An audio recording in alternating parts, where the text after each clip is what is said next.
Australia के against team India Melbourne test 2011 के बाद पहली बार हारी है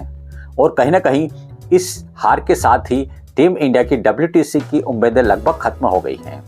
और जिस तरीके से टीम इंडिया हारी उससे नहीं लग रहा था कि टीम इंडिया यह टेस्ट हारेगी, क्योंकि लास्ट डे की यदि बात की जाए मेलबर्न टेस्ट की तो पिच इतनी ख़राब नहीं थी, लेकिन ख़राब थे जो बैटर थे या बैटर की जो टेक्निक थी वो कहीं ना कहीं ख़राब थी। इसी के कारण टीम इंडिया यह मैच जीत तो नहीं सकती थी लेकिन ड्रा जरूर करा सकती थी, क्योंकि टीम इंडिया को 340 रन का एक मुश्किल टारगेट मिला था और यदि 5वें दिन इतना बड़ा टारगेट को चेस करना है तो वो थोड़ा मुश्किल होता है। लेकिन यदि बात की जाए टीम इंडिया की तो टीम इंडिया यह मैच जीत नहीं सकती थी तो एटलीस्ट कम से कम उसको ड्रॉ भी करा सकती थी, क्योंकि जिस तरीके से मैच आगे चल रहा था तो एक समय रोहित शर्मा, KL राहुल और विराट कोहली केवल 30 रन पर ही आउट हो गए थे। रोहित शर्मा की यदि बात की जाए तो रोहित शर्मा एक बार फिर कैजुअल शॉट मारने के चक्कर में आउट हुए। उन्होंने अभी तक इस बैटिंग से या कहें कि पूरी सीरीज से अपने बैटिंग में कुछ भी बातें नहीं सीखी हैं। किस तरीके से शॉट खेलना, कब कौन सा शॉट खेलना है, वो अभी तक लग रहा है कि वाइट बॉल के चक्कर में ही लगे हुए हैं कि वाइट बॉल को या वाइट बॉल में कैसा खेला जाता है। उनको अभी तक ये नहीं है या उनका स्विच वो एक तरीके से मोड नहीं हुआ है या स्विच एक तरीके से ऑन नहीं हुआ कि टेस्ट में किस तरीके से खेला जाता है। खास करके यदि रेड बॉल की बात की जाए तो रेड बॉल की खेलने की टेक्निक क्या होती है, किस तरीके से उसको खेला जाता है। वहीं बात की जाए विराट कोहली की तो विराट कोहली के तो कहने ही क्या, उनको तो अभी भी एक तरीके से उनके साथ ईगो की लड़ाई ही चल रही है, क्योंकि उनके साथ यदि बात की जाए तो उनको एक ही उनकी यह एक तरीके से कमजोरी जो कही जाए वो कमजोरी है कि आप साइड की तरफ उनको यदि आप कोई भी बॉल दोगे तो वो बॉल को जरूर छेड़ेंगे। क्योंकि इसके पहले यदि बात की जाए सचिन तेंदुलकर की तो सचिन तेंदुलकर के साथ यही सेम प्रॉब्लम आ रही थी, लेकिन सिडनी टेस्ट जब वो खेलने गए थे तो उस समय उन्होंने एक बात सोच ली थी कि मुझको ऑफ साइड की बॉल को बिल्कुल भी नहीं छेड़ना है और उन्होंने कोई भी ऑफ साइड की बॉल पर कोई शॉट नहीं मारा और उस मैच में उन्होंने शानदार दोहरा शतक मारा था। तो कहीं ना कहीं सचिन तेंदुलकर की जो एक तरीके से लेसन था या जो एक सबक था वो कहीं ना कहीं विराट कोहली को भी सीखना था, क्योंकि इसके पहले भी यदि आप जो भी इनिंग्स उनकी उठा के देखेंगे तो उनके साथ केवल एक ही तरीके से कमजोरी चल रही है कि वो ऑफ साइड की बॉल को छेड़े बिना नहीं मानते हैं और उसका अंजाम होता है वही कि वो पीछे या तो विकेट कीपर के हाथ या स्लिप के हाथ कैच आउट हो जाते हैं। और मेलबर्न टेस्ट में भी यही हुआ, क्योंकि इसके पहले इनिंग्स में भी यदि देखा जाए तो वो एक समय तक अच्छा खेल रहे थे,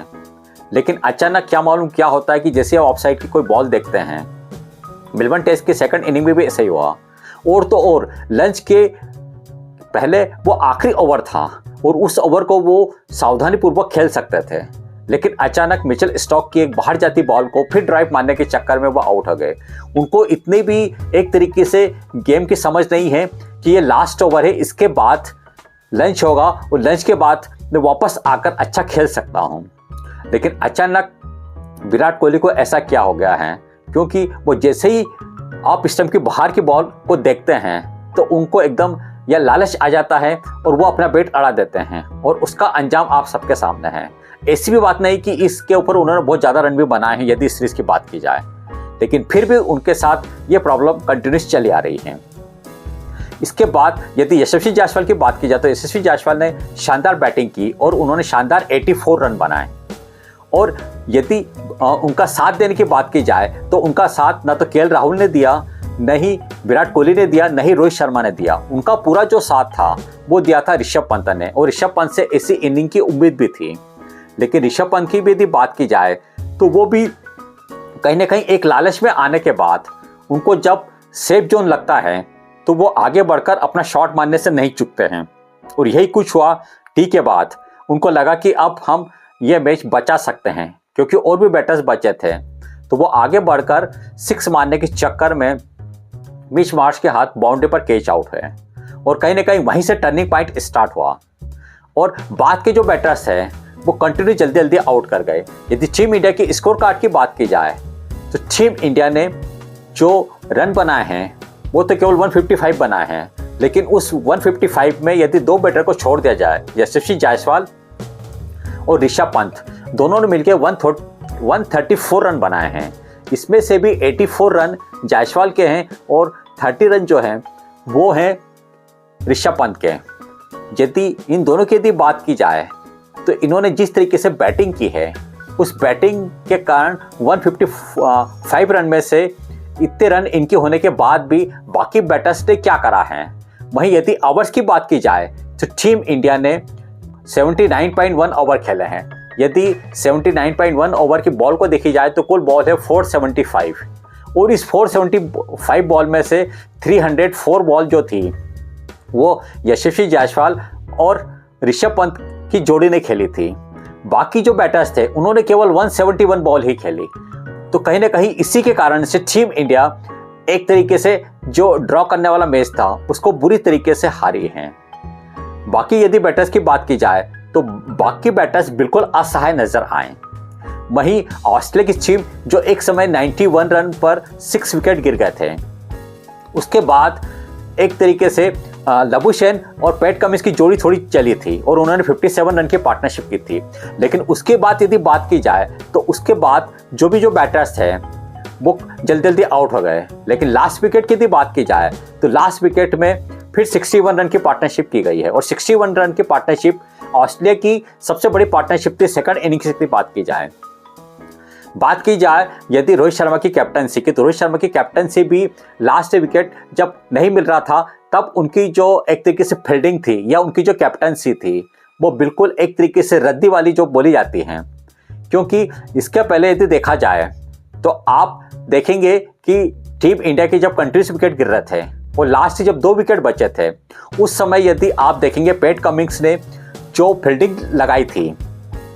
जो लास्ट के जो 2 बैटर्स थे टीम इंडिया के उनके लिए, तो उन्होंने उनके इर्द गिर्द ज़्यादा प्लेयर्स लगाए थे। और यदि बात की जाए ऑस्ट्रेलिया के जो लास्ट पीरियड चल रहा था उस समय रोहित शर्मा की यदि कैप्टनसी की बात की जाए तो उस समय हमारे जितने भी जो फिल्टर थे वो सब बाउंड्री लाइन पे या फैले हुए थे। तो इसी कारण से वो उनको एक तरीके से जल्दी आउट नहीं कर पाए और उन्होंने इजी सिंगल दिए, और इसी कारण कहीं ना कहीं टीम इंडिया का एक तरीके से जो बैटर हैं उनका फेलियर तो कहा जाएगा। लेकिन जो सबसे बड़ा फेलियर जो था वो था रोहित शर्मा की कैप्टनसी का। अब रोहित शर्मा को अपनी नैतिकता के नाते अपनी कैप्टनसी को छोड़ देना चाहिए, और जो 5th टेस्ट है सिडनी में वहाँ पर उनको आगे आके एक तरीके से एग्जाम्पल देते हुए कहना चाहिए कि मैं इस कैप्टनसी नहीं करना चाहता हूँ और मैं जसप्रीत बुमराह को एक कैप्टनसी देना चाहता हूँ। तो हो सकता है कि उनके जो पाव हैं वो थोड़े धुल सकते हैं, क्योंकि जिस तरीके से टीम इंडिया का उन्होंने बेड़ा गर्क किया है, खास करके यदि टेस्ट की बात की जाए तो एक तरीके से बहुत बुरी बात है। क्योंकि इसके पहले 3 टेस्ट न्यूजीलैंड के घर में हारना ये सबसे बड़ा क्राइम है, क्योंकि कोई भी टीम इतनी कमजोर टीम से और अपने ही घर में हारना, कोई भी टीम क्लीन स्वीप नहीं होती है। और खास करके न्यूजीलैंड की टीम जिसके पास केन विलियमसन जैसा प्लेयर भी नहीं था, फिर वो हमें आसानी से 3-0 से हराकर आ गई है। और कहीं ना कहीं इसका जो सबसे बड़ा रीजन था वो था रोहित शर्मा की जो कैप्टनसी थी। अब देखना है कि जो लास्ट टेस्ट है सिडनी में उसमें टीम इंडिया किस प्रकार का परफॉर्म करती है। इस टेस्ट के बारे में आपकी क्या राय हमें कमेंट्स करके जरूर बताएं। साथ ही यदि आपको ये वीडियो पसंद आता है तो इसे लाइक और शेयर जरूर करें। साथ ही चैनल को सब्सक्राइब करना ना भूलें।